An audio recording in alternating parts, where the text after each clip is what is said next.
John Dowling, 2/14/25. Quick RV updates. Hi, everyone, and welcome to the weekly RV report for the week of February 14th, 2025. Thanks for joining us, and we got a lot to cover, so let's get started. Here are the key bullet points, folks. The president of Iraq, Abdul Latif Rashid, a Kurd faction member, is suing Prime Minister al-Sudani over unpaid salaries to both the Kurdistan region as well as the whole Iraqi citizens. The lawsuit has been delayed until February 18th. On Iraq TV, they're openly talking about a lower oil barrel price of $65, which we have put as many articles in our Telegram channel, which we invite you to check out if you haven't done so already. This will lead to a change in the exchange rate internationally once that oil price goes into effect. Doge's live website is now up and running. You can visit it at doge.gov. Here you will see a line-by-line item of all the various departments that have been cut, as well as the savings to each taxpayer in real time. This is a clear and present indicator of Nasara in action, as well as true transparency. Zimbabwe and the EU are to host a summit in Harare this year from May 20th to 22nd of the year. So we're seeing the uptick more of Nelson Chamisa involved. And again, when Nelson Chamisa is officially reinstalled as the rightful president, like we have seen over here in Iraq, we've seen over here in America, then we will see the reinstitution of the Zim bonds into the Zig system. President Trump and President Putin are set to meet next week in Saudi Arabia, where among key topics of the conversation include ending the war in Ukraine, as well as true peace in the Middle East. I think we know what that's leading to. More than $4.33 billion in USD foreign investment funding have been funneled into Vietnam in January, marking a year-on-year surge of 48.6%, according to the Ministry of Planning and Investment, also known as the private sector. And that covers the overall facts for the week. Now we need to discuss something that's important. We don't often like to do this. We don't like confrontation or dealing with uncomfortable subjects, but sometimes we have to discuss the elephant in the room, and this is one of those times. It's come to our attention through our team that has been contacted by several concerned people out there that various gurus and prophets are putting out that the dinar won't perform as well as expected, that you'll have to pay taxes, and that the banks won't work with you and will shut it down quickly after the exchange rate is officially released. And we're not here to judge anyone. We don't do that. We're not judging their hearts. We couldn't possibly watch every single posting that goes out there or know who's genuine, who isn't. That's for all of you to discern. We stay in our own lane, and as you see, we have plenty to work on and deal with. But what we are here to do is separate fact from fiction. So let's go through it line by line, precept by precept, to clarify some things. Number one, there are no taxes. There have never been on this investment. It's a non-taxable event. The Global Tax Treaty decided well over 10 years ago not to tax all the currencies, as this would implement essentially a lottery tax, which would prohibit the growth in each country's respective GDP, thereby discouraging people from spending money back into the economy. Furthermore, Congress would have to rewrite all the new laws, as there is no precedent for it, and you're watching President Trump and Elon Musk summarily remove all taxes as they bring us back to a constitutional republic with sound money through gold and silver, aka God's money. This includes the removal of income, property, excise, estate, and capital gains tax, all of which are illegal and unconstitutional. The banks at present are set to make a 1% basis point exchange fee, which is $100,000 per transaction, whether you go one time or 10 times. That's not a tax, that's a broker fee or a banking fee, similar to a fee that you pay when you've bought the currencies from whatever dealer or agency you've worked with from the beginning till now. Also, you have leverage with both the banks and exchange companies as they buy and sell currencies. So you are free to work with both to see who will give you both the best rate and the best service, giving you leverage. Number two, the banks, by laws and banking regulations, are required to give you 90 days to exchange on any given currency. It's plenty of time, folks, to get this done. The Kuwaiti dinar revalued in 1992, that set the precedent for exchange times. So there'll be no rush to go to the banks. The banks, while admittedly are no angels or saints, are going to have to go out of their way to work with you, as it's in their best interest to do so. The easier they make it for you, the more inclined you are to work with them. Number three, and lastly, no one knows the true rate when the dinar goes live, and it doesn't matter. The only thing that matters is, can God trust you to steward the wealth properly and be generous with whom he tells you to give it to? That's all that matters. If he can, you'll be more than happy with the rate, and more importantly, you'll be able to create a legacy for you and your families for generations to come. Proverbs 13:22 talks about this. A good man leaves a legacy for his children and children's children. Also, what came to mind when I thought about this was Proverbs 3:5-6. Trust the Lord with all your heart, lean not to your own understanding, acknowledge him in all his ways, and he will make your path straight. I think the real question you should all be asking yourselves, and we've said this before, is why is God not enough for you? Why can't you simply spend time with him? How can you chase all of these intel providers or prophets and ever hope to attain any peace? This includes us and anyone else for that matter. Look, folks, all we know is this: where there is peace, joy, certainty, calm, there's the Lord. Where there's chaos, fear, panic, tumult, and uncertainty, there's Satan. The God that I have served my entire life has never been one of fear, lack, scarcity, or lack of provision. Matthew 6:33 tells us that clearly. Seek ye first the kingdom of God, and all these things shall be added unto you. Jeremiah 29:11. For you know the plans I have for you, says the Lord. Plans to give you a hope and a future, to prosper you, not to harm you. He's not a transactional relationship as a God, but rather a God of unconditional service. And as he does that for us, we would want to give that back to him. So hopefully that gives you a sense of peace and a sense of facts and common certainty, which we're doing our best to do. We pray this blessed you. Thank you for watching. God bless. Goodbye for now. Banner. Let me say that one again. There is no news banner, but we got a hat. We got a hat. If you're not bright enough to figure it out, probably voted for Joe. I couldn't resist. It was kind of fun. All right. I want you all's thoughts. Loans and advances in banks have stopped since the beginning of the year. They're going to reveal the reasons. They're going to tell you that too many people are hanging on to their currency. They're stuffing it under their mattresses. And we have a liquidity crunch, financial liquidity and required allocations.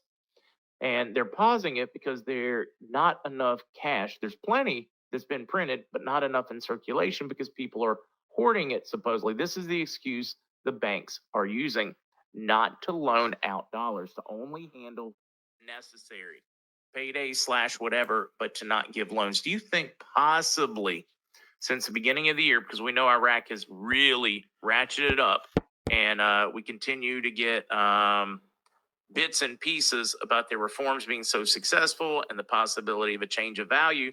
Is it possible? I'm just laying it out there, guys. I don't have this answer. Is it possible that they are hanging on to that and it's not really a liquidity crisis so much as it's being used as a cover to hoard them before a value change?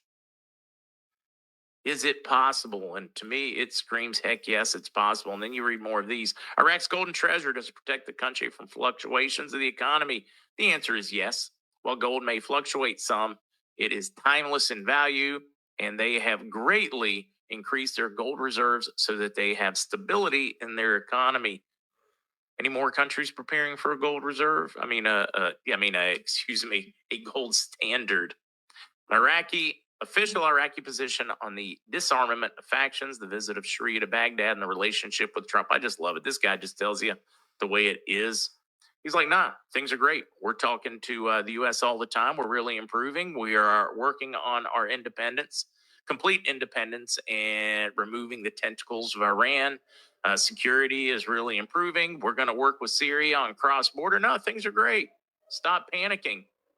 There's a lot of crap in the news, but it's not real. We are having regular daily talks with U.S. counterparts. I love it. Just pointing out that it's BS. Other than that, pretty quiet overnight, guys, from the bond side to the group side to every side. Painfully quiet. Jeanette, how do we make an appointment? We just wait. You can't make one yet. When they announce it, banks will reach out with numbers. We will share them, either numbers or links for you guys to reach out to them. Links, phone numbers, we will share them. Then you do simply that. You follow the link or the phone number, you call them and make an appointment. Denise, I am told we present a brief outline, a paragraph or two on the first visit, and that's it. It is also my understanding that they are not going to pay much attention to it. It is going to be more, hey, do you have interest in a project? If so, what? They don't want your whole 20-pound presentation or any of that. I am told they want you in the door and out the door once you sit at the table for your appointment in 30 minutes.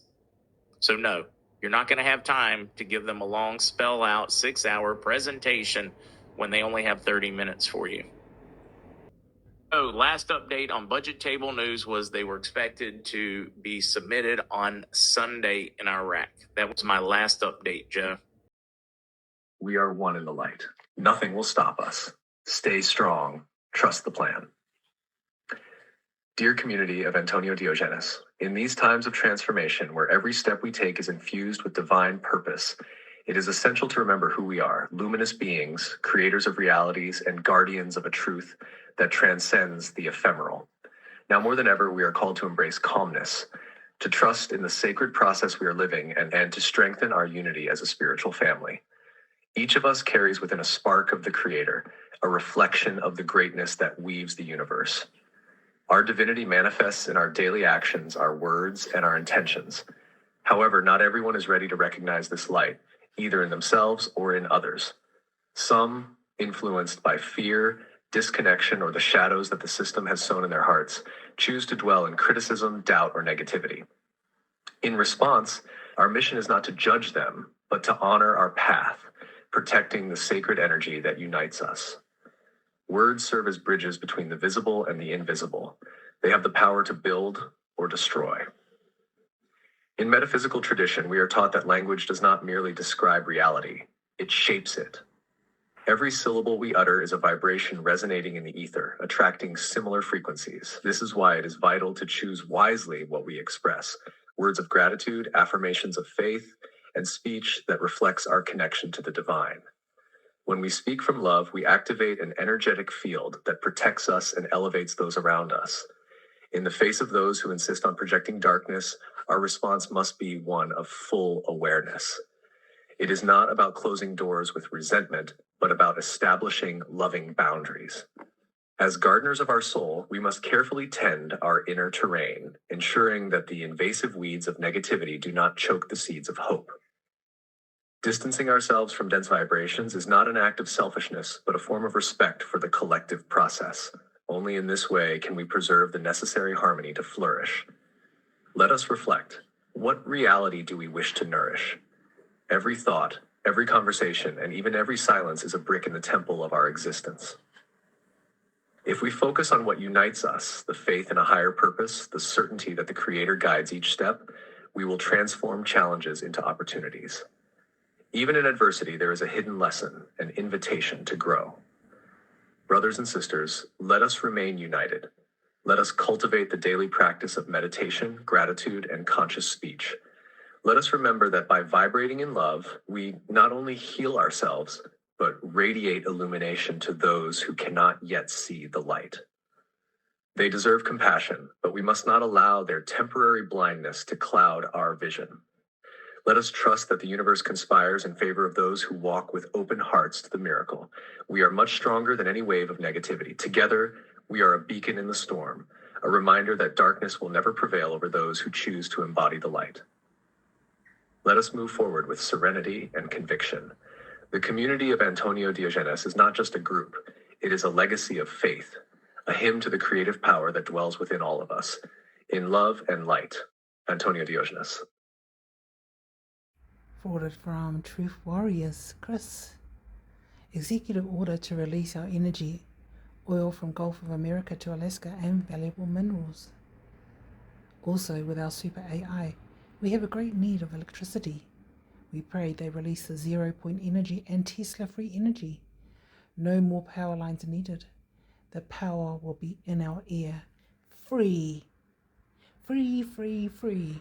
Forwarded from Sergeant News Network.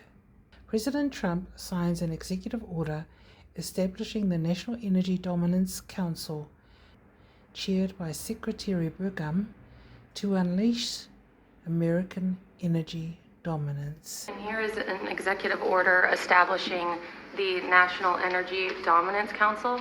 So that will be chaired by the Secretary of the Interior, Mr. Burgum, and the Vice Chair, Chris Wright. And so this will reduce costs with respect to energy, establish American independence with energy, and also unleash energy dominance. Good, thank you. And this is a big deal. We have more energy than any other country, and now we're unleashing it, to put it nicely. And I'd like to ask Doug, you're going to be heading it up. You and Chris, would you say a few words about it, please? Yeah, absolutely, sir. Good afternoon. President Trump wisely understood that under the Biden administration, there was a war against American energy, and today that war officially has ended. President Trump on day one declared a national energy emergency. And this is a real emergency because under the Biden administration restricted the production of oil and gas. Production's still coming, but when you stop holding leases, when you take 625 million acres of land out of ocean land, out of production possibilities through an executive order, you're really restricting the balance sheet of America. But today, as President Trump said, this is unleashed. The National Energy Dominance Council will be made up, all the folks that are standing beside me here, other cabinet leaders and many more, represent President Trump's wise decision that we need a whole of government approach to unwind. The Biden administration had a whole of government approach that had the war against U.S. energy. Now we need to turn that around 180 degrees and unleash that potential. We've got to unleash it from the Gulf of America all the way up to Alaska. We have amazing resources in this country, and we haven't been getting a return on them. Many of these are under public lands. The interior has 500 million acres of surface, 700 million acres of subsurface minerals, critical minerals, and offshore close to 2 billion acres. And that balance sheet is the biggest balance sheet in the world, and it's been completely underutilized. Everybody knows we have 36 trillion in debt as a country, but no one knows how many hundreds of trillions of dollars of assets we have. And President Trump is asking us to go get a return on that investment for the American people. And with that, we're going to have prosperity at home with lower prices.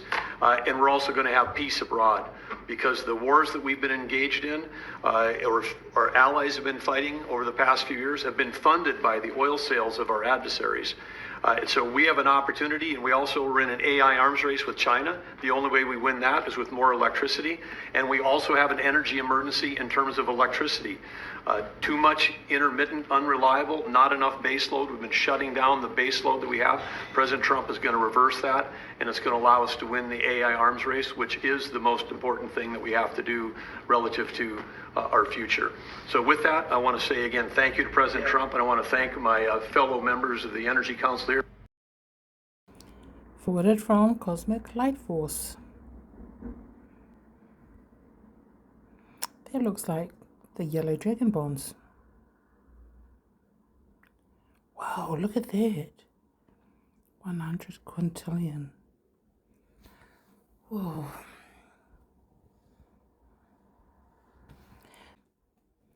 The global currency reset. Who are the Chinese elders?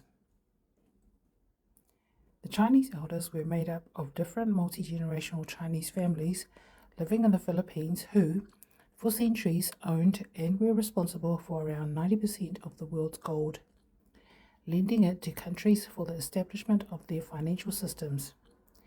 There were 5 major Chinese majors responsible for the global currency reset and the release of RV funds. In 1914, Illuminati bloodline families signed a 99-year lease on the Chinese elders' gold, and then proceeded to illegally launder all American taxpayer funds through their privately owned Federal Reserve, IRS, banks, headquarters, and corporations through Washington, D.C., City of London, and the Holy City and Vatican City. That system was being phased out with the global currency reset. The White Hat Alliance and Q Global Team originally included 17 countries. Their military included Stellar and QFS, Space Force plus military intelligence. The supreme commander of the alliance was President Donald Trump.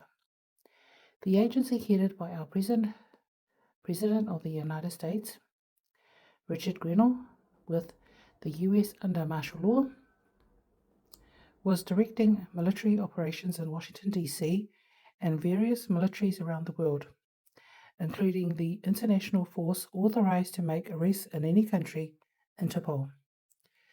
BRICS was an alliance of the nations formed in 2008 after the so-called mortgage crisis in the US. In reality, the crisis occurred when the cabal continued to print US fiat dollars while bankrupt and unable to pay interest on the gold borrowed, who back that US dollar. The bedrock of international trade since the BRICS were formed, they have assessed the gold and resources of 209 nations in preparation for a GCR, Global Currency Reset. After the GCR, all countries' currencies would be at 1-to-1 with each other instead of relying on the fiat US dollar for international trade. Forwarded from Sarah Hopp's channel. Is this 17th on Monday, February? Is that hopefully a significant day? Hopefully that's going to be the RV. You never know. February 17, 2025, President's Day, United States of America. It's got 7 stars there.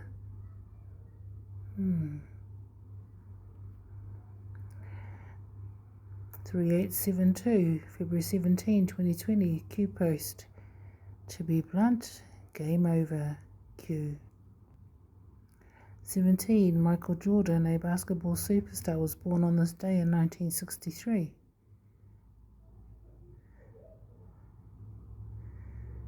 Phil Godleski. What's the meaning of that?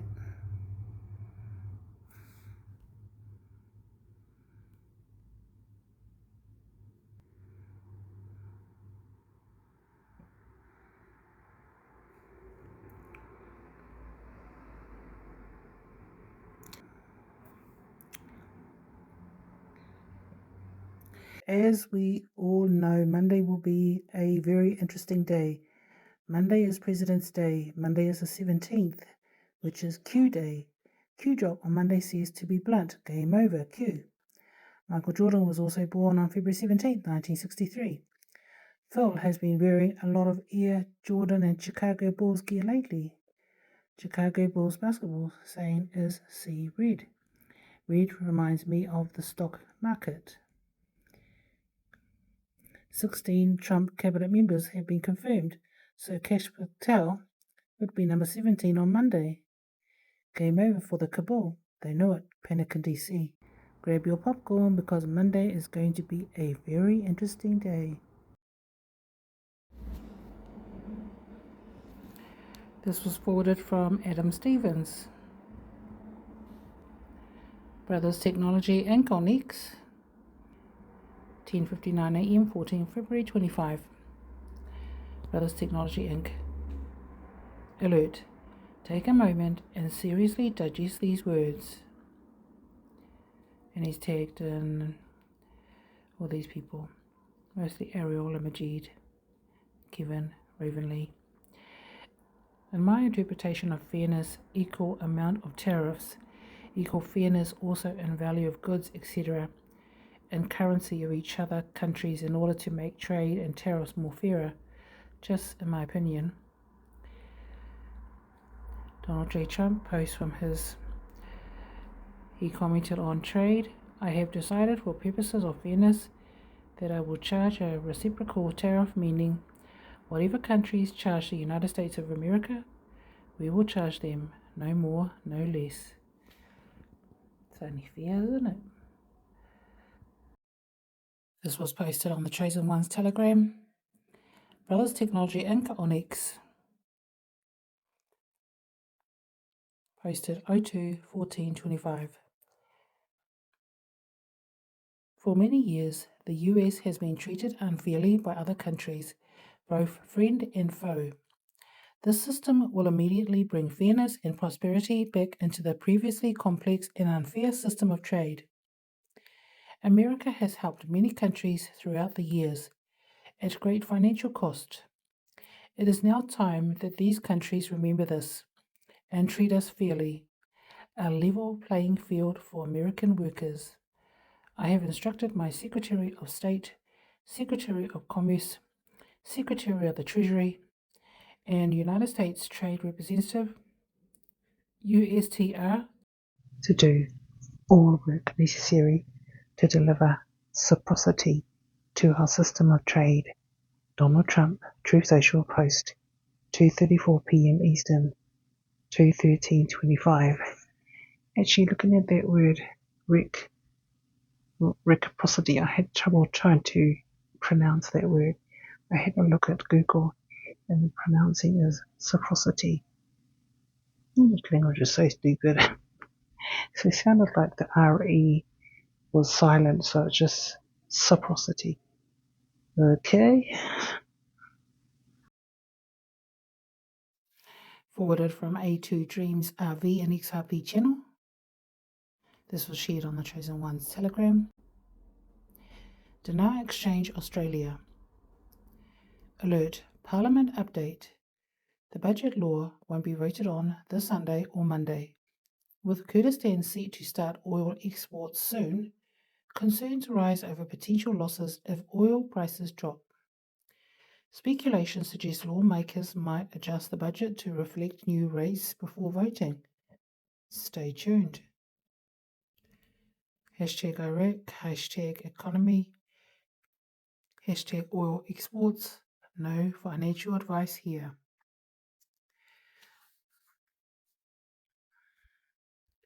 Republic of Iraq House of Representatives, 5th electoral cycle, 4th legislative year, 1st legislative semester.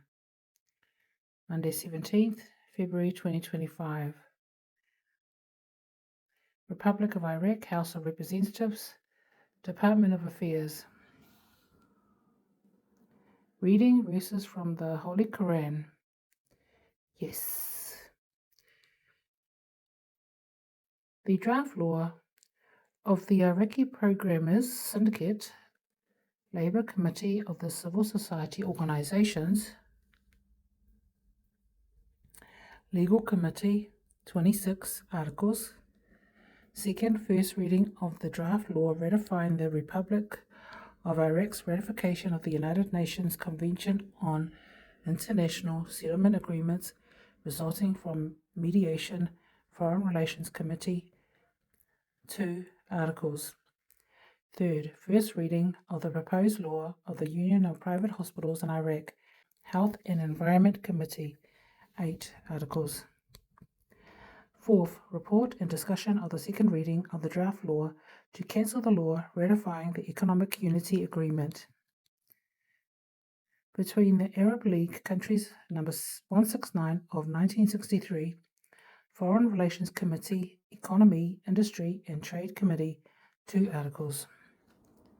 Fifth, report and discussion of the second reading of the draft law of the accession of the Republic of Iraq to the Convention on amending the Convention of the Physical Protection of Nuclear Material, Foreign Relations Committee, Health and Environment Committee, 2 articles. 6. Report and discussion of the second reading of the proposed law amending the First Amendment to the National Authority for Nuclear, Radiological, Chemical and Biological Regulatory Law Number 1 of 2024, Health and Environment Committee. The sessions begin at 1 o'clock in the afternoon, Monday 17th, 2025. And then JR posted, RV is officially, forwarded from JR, RV is officially, could pop off any minute. If they drop the rate, there's go time for emails. Oh, I pray that's correct. 17th. It's gotta be Monday the 17th. It's a special day. 17th is significant. You are a recipient of God's love. You don't have to earn it. You don't have to strive for it. It is a gift.